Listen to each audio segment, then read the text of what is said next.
When I am in my sewing room, I like to imagine how my creation will be worn or used. I think of a cuddly baby wrapped up in a snuggly quilt, a curly-headed toddler playing with her cherished doll, or a beautiful young lady descending a staircase in her first dress-up gown. Sometimes the things I make are sewn by machine. Sometimes they are sewn by hand, and still others are a combination of the two. We have both types of projects for you today, and everyone is guaranteed to inspire your imagination. Let's begin our time together and see what new visions of delight we can create. Welcome to my sewing room.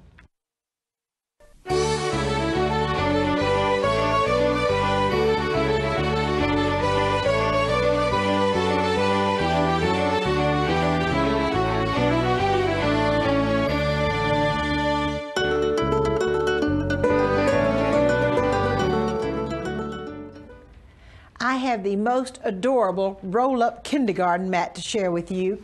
Let me just untie these, untie this bow or this adorable precious pink fabric, and magically we're going to roll it out and have the cutest kindergarten mat you've ever seen.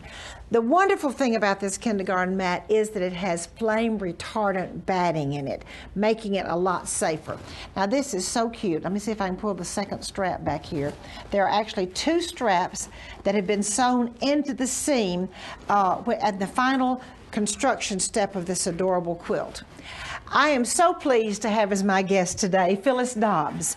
Phyllis is a fabric and quilt designer and a representative of the Warm Company. Phyllis, welcome to the show, and thank you for that adorable mat. Thank you, Martha. It was a delight to be here. Now, Phyllis, those are some of your fabrics, of which I've been such an admirer for many years. Well, thank you. Yes. And I'm going to show you how to construct this roll-up nap mat. So it is made with, start with a central block, and you have the block here, and you'll do this twice because you'll have the top part and the bottom part. Okay, you'll sew two strips of fabric, one on each side for the side panels of this block.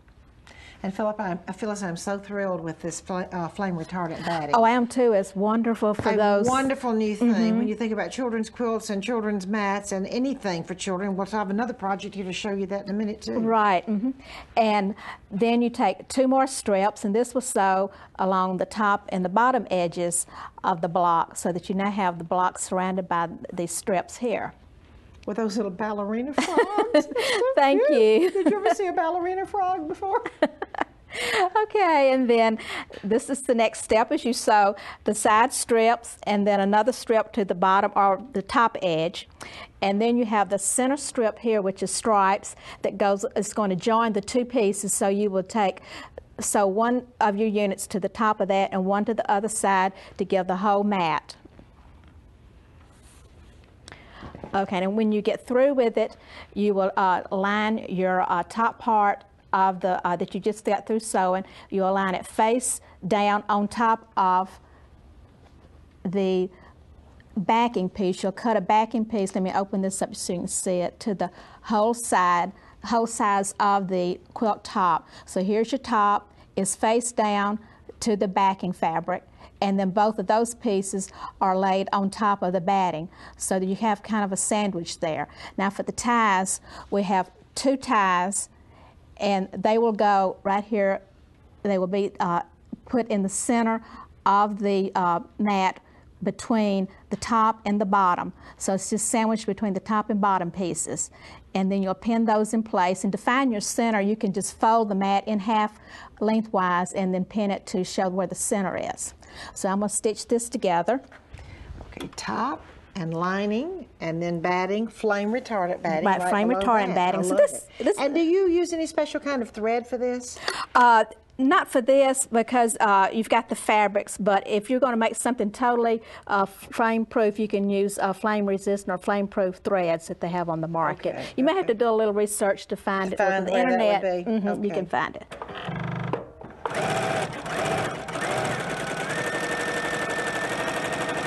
And I recommend using pins to hold everything in place. I got right there where the cords were, the ties. And then I've already got the rest of it sewn. I'm just ready to turn it right side out now. Right, so I've got a place here where I've got it open. You leave an opening and just turn it.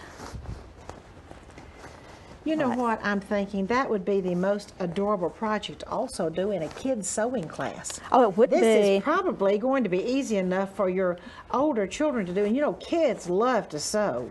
This is all straight sewing. So it is straight sewing, and I think this would be a wonderful thing. And also, it'd be nice to make children aware of the flame retardant products and just aware of that. You know what? This is. Can I just share this other adorable project you brought, which also I think this would be great for kids sewing. This adorable pillow you have made, and again we have little cows inside a heart and little frogs inside a heart. Oh, Phyllis, I love your design. Thank you. This is a wonderful little pillowcase, and Phyllis, tell us about what we've got. What makes this so special? Okay. I'm just going to pull this back so we can see. You can take an ordinary pillow, and if you've got, you can do a throw pillow, or this is a pillow you sleep on. You wrap the batting around it, tuck the ends over so that the pillow is completely enclosed, and then you will use a fire retardant thread, which you can find, and then just hand stitch it together, and that will completely enclose your pillow so that it is now fireproof and fire retardant. Fire resistant. Yeah, this really does add that added dimension of safety. Of course, now then, if we could all have flame resistant fabrics, but that's true. When you have the pillow or the inside of the mat, that really does help. It does. It helps with all of your, every little bit you have helps. Every little bit you have helps. Yes. Phyllis, thank you so much for being here. Well, you're just wonderful. one of my favorite fabric designers, and it's really wonderful to have you on the show. Thank you so much. I enjoyed it. And now I have a doll dressing segment for you.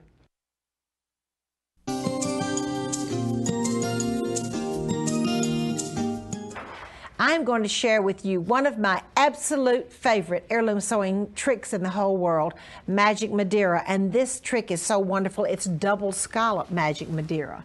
My sweet little doll named Martha, who you might guess for whom it is named, has the sweetest little dress with a little machine embroidery on the bodice, a really precious little sash.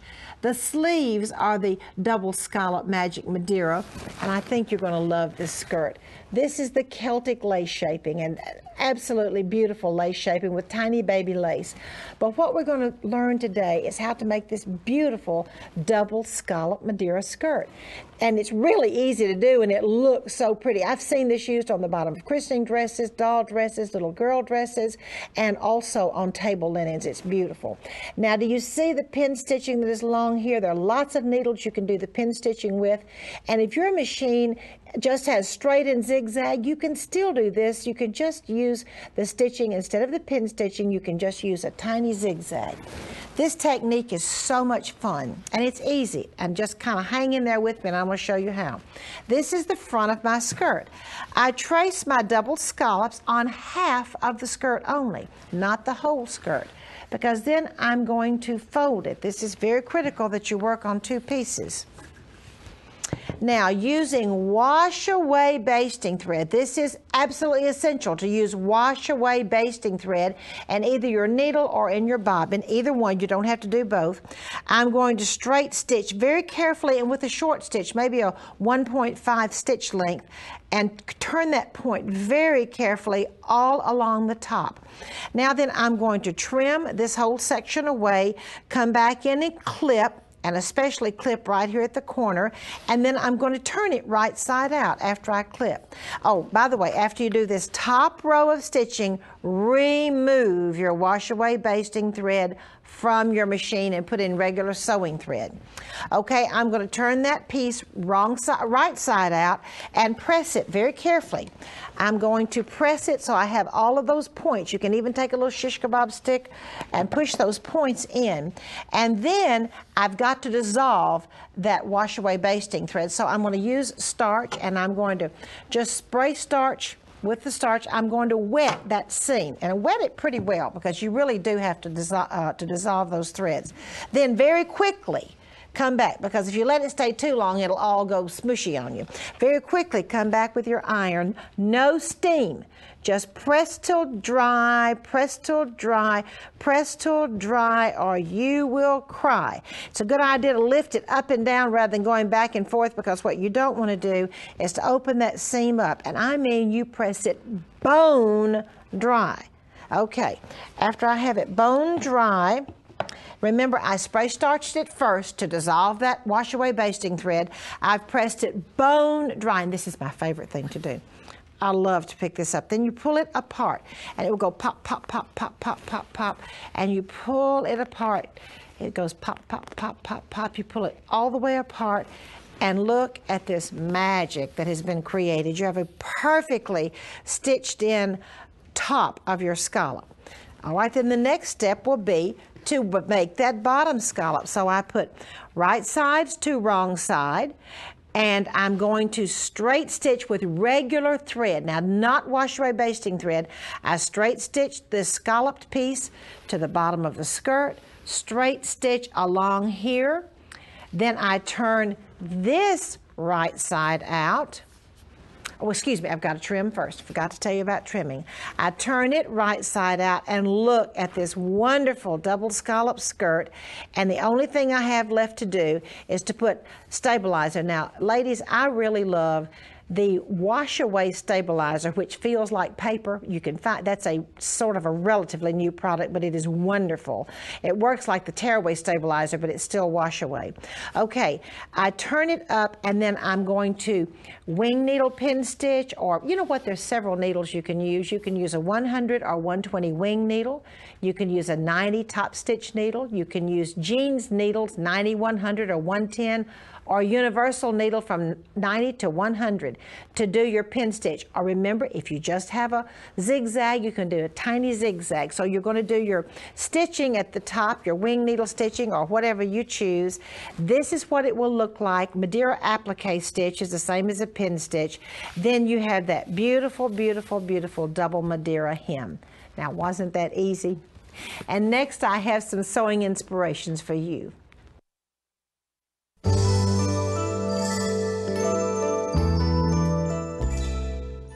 I'm so pleased to have as my guest today my dear friend Kathy Barnard.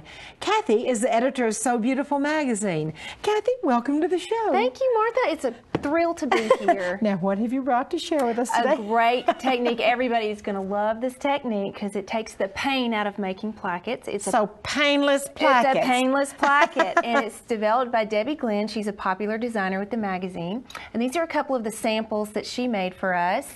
Sweet Isn't little it daggum sweet? with those little collar. Right, and let's show them what this painless placket is. It makes a sweet and darling little pleat in the back. And you don't need an extra strip of fabric like you would on a boundless placket. And we all know that bound plackets are a little bit of a pain to do for the beginner and, you know, the experienced. So this takes all the pain out of those plackets, and you're going to want to put them in everything. Yeah. This sweet little sleeve, I love this. It's a petal sleeve. A petal sleeve. Yes. Now, what era was this?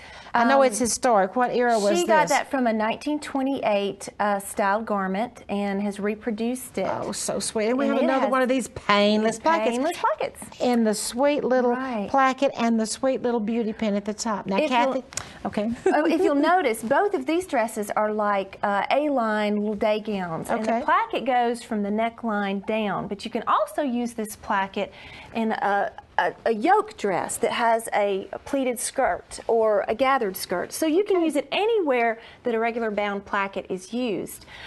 This little dress is her ice blue dress, and it's a gorgeous little smocked outfit she has. And on the back side, she has a painless placket built into a yoke. So you can use this on any dress, but we must caution, you cannot use this particular method on a fabric that has a right and wrong side. You have to use this on a fabric that is, both sides are the same. Okay. So let's get into this wonderful method. The first and most important thing you need to remember, so that it doesn't become a pain, is that you need to add 2.5 inches to the back of your garment. So you would place the back edge of your garment about 1 1/4 inches from the fold. When you unfold it, you have 2.5 inches. If you don't do this, Martha, your collar won't fit, the garment won't come together, and then it will be a pain. So to make it a painless placket, you must add 2.5 inches to the back. The first thing you're going to do is from the neckline, you're going to draw 6 to 9 inches, a straight line down the center back, 6 to 9 inches down. At the bottom of the line, you want to draw 1/2 inch on each side. That's a total of 1 inch. you're going to cut this line, and you're going to cut on both sides. I know this looks like you're destroying your dress, but it's going to come out great. The first thing you want to do, and we have this right side up. I've marked my right side with a blue X. We're going to fold this side, the left side, 1/2 inch over. I need my iron for that. You're going to press that over 1/2 inch to the right side. You're going to press the other side over to the wrong side, opening up that 1 inch area. Let me press that. Really, the trick to this, Martha, is all of the folding and pleating. Once you really get that down, the rest of it is very, very simple. It's just the folding and pleating you have to understand. Next, you're going to fold this over another 1/2 inch, and you'll see that's going to take up part of that space at the bottom. And you'll fold that again and press that well right there. Now what you want to do is you want to bring this fold line over to meet this fold line. You're going to butt those together. When you do that, you have this little flap of fabric right there, so you just fold in a tiny little pleat right there. It's going to be like a little 1/4 inch pleat. Take that up on the bottom. Press that well. Then what you want to do is you're going to fold this side over once more to complete that double folded edge, and that's going to bring the top pleat over, creating that gorgeous little sweet pleat on the back side of your dress. Press that. So we've got all of our painless placket folded and pleated together. The next thing you're going to do is with a pin stitch and a very fine 80 weight thread, which makes a really pretty stitch, all in one motion. Now you're not going to remove this from under the machine. You're going to stitch from the top down this edge from the right side. Stop at the bottom, and you want to stop about 1/8 inch from this raw edge, the raw edge of our cut piece there. And you'll be pivoting. Imagine that I am underneath the presser foot. I'm going to pivot and sew across this way, like this. Once I get to the other side, imagine that's a machine needle. I'm going to pivot that around under my machine and flip this back, and you see this little raw edge underneath there. We're going to take care of that a little later. Next, you're going to, in the same motion, now I have not removed this from the machine, we're going to stitch all the way up this side and finish that edge.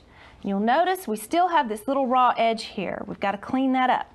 So we'll fold that back over, and we'll stitch across one more time right here. So you've got 2 rows of stitching right here, but that covers up all that messy raw edge and makes a clean pleat.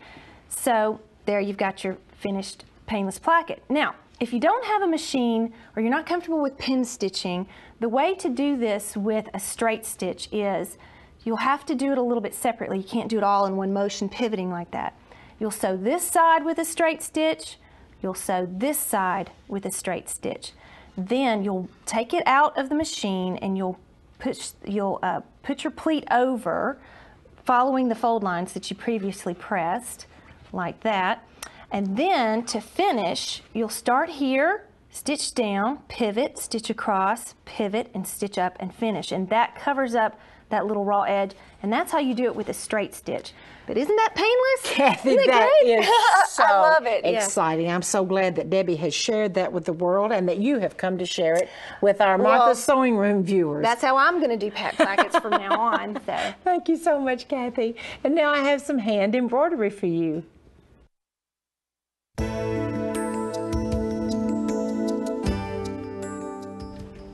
I'm so thrilled to have as my guest today my dear friend Sandy Jenkins. Sandy is one of the world's authorities on hand embroidery, has been designing embroidery for over 25 years and just been a friend of mine for about that length of time. Sandy, welcome to the show. Thank you, Martha. I am so excited to be here. I would like to show today a couple of stitches that I enjoy doing because I'm kind of known for my dimensional embroidery. The first one I would like to do is called Turkey Tuft, and as usual, I have an easy way to do it, and we're not going to carry a knot. That's one of the different things about this stitch is you come down from the top rather than up through the bottom, and you're not going to have a knot on the end. I'm going to stitch for you a bee today, and we have an example in just a moment. And since I'm going to clip this stitch, I don't have to be really careful about the length that I leave at the top. I'm going to hold it back, and I'm going to make a straight stitch right beside it, very close, and I'm filling in the little yellow area, or the area that's marked with yellow thread, and I pull that stitch tight all the way through. I'm going to come right beside it, and I'm going to make a stitch that's straight across over that little tight stitch. Pull it down. I'm going to leave that one as a loop. So that will be the one that we're going to cut later. Now every time I start and stop a stitch, I'm going to have a tight in between. Okay, so that tight one is going to be locking it. See how when I pull it, it doesn't pull through? Anything that you want to have fuzz or fringe, or even fringe actually, but I do my fringe in a different way. But anything you want to have some fluff, you're going to be able to do this stitch. And you just, absolutely, and you're just going to fill in that little area with that color. Now, if I were doing a bee, I would do all the yellow to the line, then I would do a section of brown, and then I would do the yellow again. I don't do a little yellow, a little brown, because you won't find your place when you've got very much up top. When I end this stitch, and I'm just going to play like we've ended today, I haven't filled it, but if you don't be careful, you'll pull that through if you didn't lock it with a tight stitch. So be sure and do the tight. And then instead of tying off like normal, you would just come to the top and clip it off. That will give you more fluff, and that's our goal. So more fluff is good. When you're finished, look at the stitch up here. Okay, great, sure. Can we look at this stitch? You want to point to it, Martha? Point to it. This is the little bee that's all fuzzy and three-dimensional and sticks up and is so adorable. Now that's what we're doing now. So much fun, yes, okay, that's it. Okay. Now, when you're ready to cut that, you're going to clip the top off, and then you're going to take your scissors and slightly curved angle, you're going to trim all the way around the edge so it's a little bit graded so it looks a little bit more real. Now, I have another stitch that often people will confuse with the turkey tuft, and it's called fringe stitch. Fringe stitch, you're going to do the same thing. You're going to come up down from the top without a knot. You're going to come up on one side of it. It doesn't matter left or right. Either way, you're going to come up on one side, down on the other, very close. And you're going to hold that thread, that loop back, and come right up under it, almost where we started. And you'll pull that stitch down and clip it. This would be like fringe on the bottom of a rug, if you were stitching the edge of a rug. Stitched and cut individually. Absolutely. Now you skip a little ways. To come down, you're going to come up on the side and almost share that last stitch, because you want them to be fairly close together. I would not normally use this much thread in my needle. I've got 6 strands right now, but normally I would just use 3. And you're going to try to clip these about the same age. However, you could go back later and trim them up if you needed to. A good example of this, Martha, is the little straw that's coming out of the little barn. Okay. And that's maybe 3 or 4 stitches, and I've used 2 threads, so 2 different colors, so that it will have a little bit more fun look. Well, those are 2 absolutely fascinating stitches. Sandy, I'm just thrilled to death to see all the things that you've been doing on our series this year. Thank you. Thank you so much for coming. You're welcome, Martha. I loved coming, and thank you. And now I have a beautiful piece of antique clothing to share with you from my vintage collection.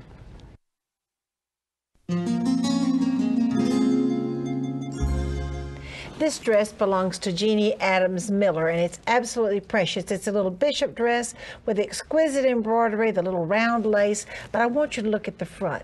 This dress has little embroideries and buttonholes. It's a little bishop dress, but it has little embroideries with a ribbon run through the buttonholes. It's absolutely adorable and very unusual with the little embroideries.